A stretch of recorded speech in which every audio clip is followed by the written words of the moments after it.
70 years old. It is the largest city center square of the whole world. It's about 44 hectares. So 1 hectare means 10,000 square meters. And 1 square meter means 1 meter by 1 meter. So the 44 hectares means 440,000 square meters. So if you want to count the people stand on the Tiananmen Square, it is can hold almost like 1 million people stand next to each other on the Tiananmen Square. Wow. Yeah. And if you want to make the people make a space between each others, make some like space, it is can hold 500,000 people there. How many people do you anticipate this morning? I'm not 100% sure, but you will see a lot of people over there because. So this is where are we going? We're going to a flag raising ceremony at Tiananmen Square. So we talked about the significance of Tiananmen Square. What is the significance of this event? Flag raising ceremony, and flag raising ceremony is very important in China for every Chinese, you know, and start from the kindergarten and to when you go to primary school and high school and university, and every morning at the school and we do the flag raising ceremony, especially every Monday. So Monday is the beginning, in Chinese we think it's the beginning of the week.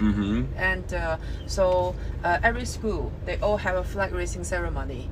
Very important like events at the school. Yeah, and Tiananmen Square, the flags on the Tiananmen Square for the flag raising ceremony, every day is a new flag. Every day the flag is a new flag. So this is not a Monday. It's not the beginning of the month, but you're saying there will still be people there just to see the flag raising. Yeah, because every Chinese have a dream come to Beijing to see the Tiananmen Square. So Tiananmen Square represents the heart of the People's Republic of China, and represent like a liberty, represent like freedom, and also the peoples became the owner of the country. Yeah. And Chairman Mao Zedong stand on the Tiananmen Rostrum in 1949 to announce the People's Republic of China founded. So it is very important area to Chinese in Chinese heart. Yeah. So it's a place with 1.4 billion Chinese good wishes over there. Yeah. Wow. And it represents the wishes of 1.4 billion Chinese people, is what you're saying. Yeah. Wow. Okay. Yeah. That's pretty cool. So if you ask me where can... If I see Tiananmen Square and I also have the same feeling, can I become Chinese? No. In my heart, I already am. Oh, okay, thank you. In my heart, I already am Chinese. She's a hater. No.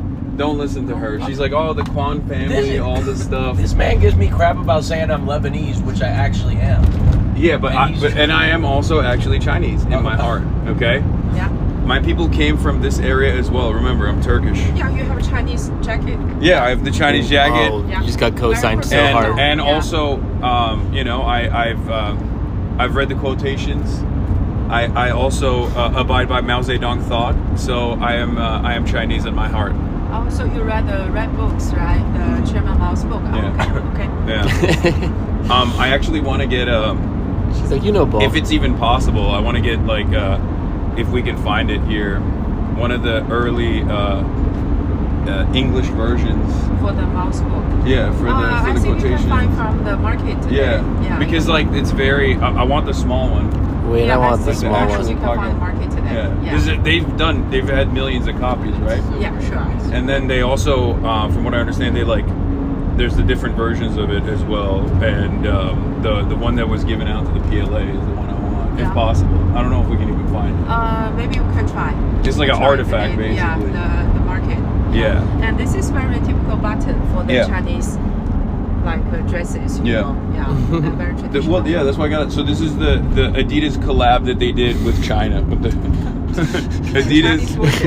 This is only great segue. You can only do this in China. You can only get this in China. Sorry, but yeah, that's why I got it.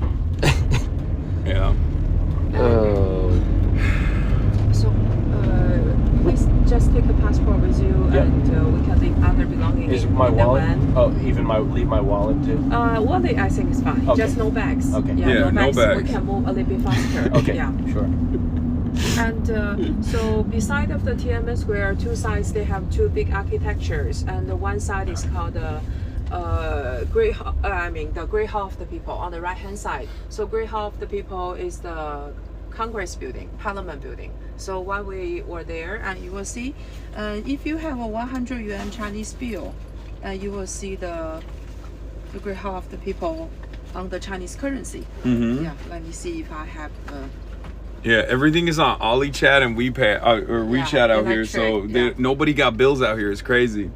Yeah, this is 100 yuan in an emergency. Then they continuously want to continue it on, but we don't have the money to fund that. Also, Ainsley, this is not Chuck Schumer. This is not who he is. This is legislation that he's voted for in the past. This sudden wind in his sails where he has to fight every little thing. You can't hold the entire country hostage just so you can win your primary if AOC challenges you. He saw that Zoran Mamdani is a no on this. He saw that Zoran won in New York City. He knows that AOC was campaigning with him, helped him get over the line, and he did.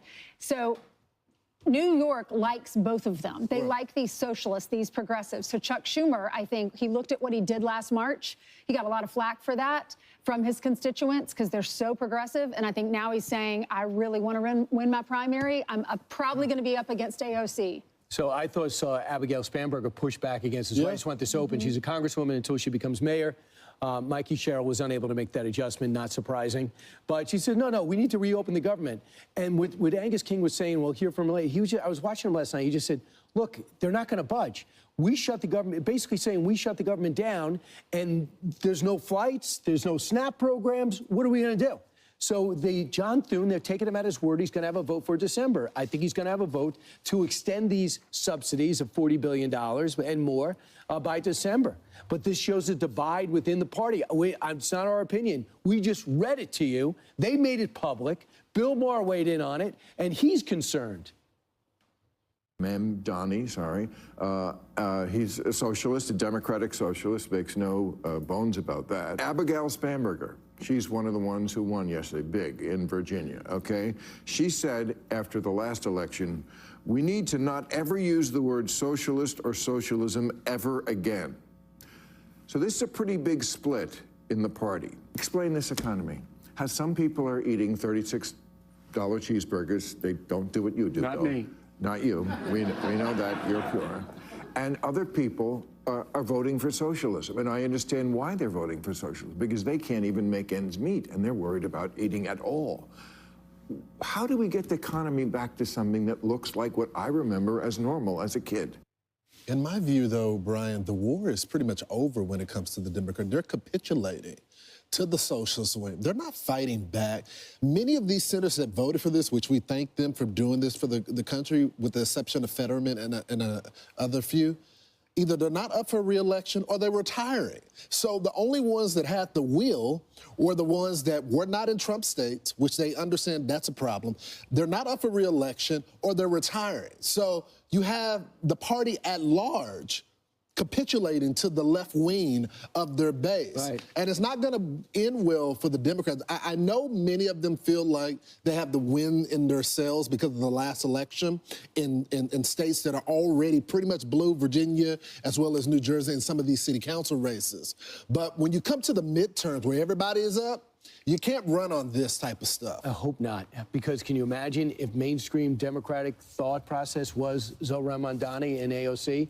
That would worry me for the country. So a great feature this weekend on Governor Shapiro. Seems like a level-headed person. I would love to see a level-headed person like that go against whoever the Republicans put up. I think it just makes people less worried about the severity of the direction should Democrats win. I would say, too, Republicans can't take a bow. No. Because too many people suffered, too much air travel has been destroyed. Everything that's happened over the last few months, you don't say we won. I would not do that. I'm flipping it to the third and gist. We got bars. Okay, yeah, we're live now. We're in the car, and they can see you as well. Oh, okay. Hi. Yeah. So, would you like to tell everybody, the American audience, who you are? Oh, okay. And I'm a also tour what guide you in do? Beijing, and my name is Sally. Very nice to meet you. And I'm doing my job for 25 years already. And welcome to China. Welcome to Beijing. Yeah. So we are going to the Tiananmen Square. and to see the flag raising ceremony. Yeah, and Tiananmen Square is Tian is the heaven, An is the peace, and Men is the gate. So Tiananmen Square means heavenly peaceful square, and it is became to opening square only 70 years old. So 70 years ago, it was a places full of the government offices, like a financial office, the imperial hospital, a high court, and police bureau for the Ming and Qing dynasty. And 70 years ago, the building tear down, and then they became to opening square. It is became to opening square only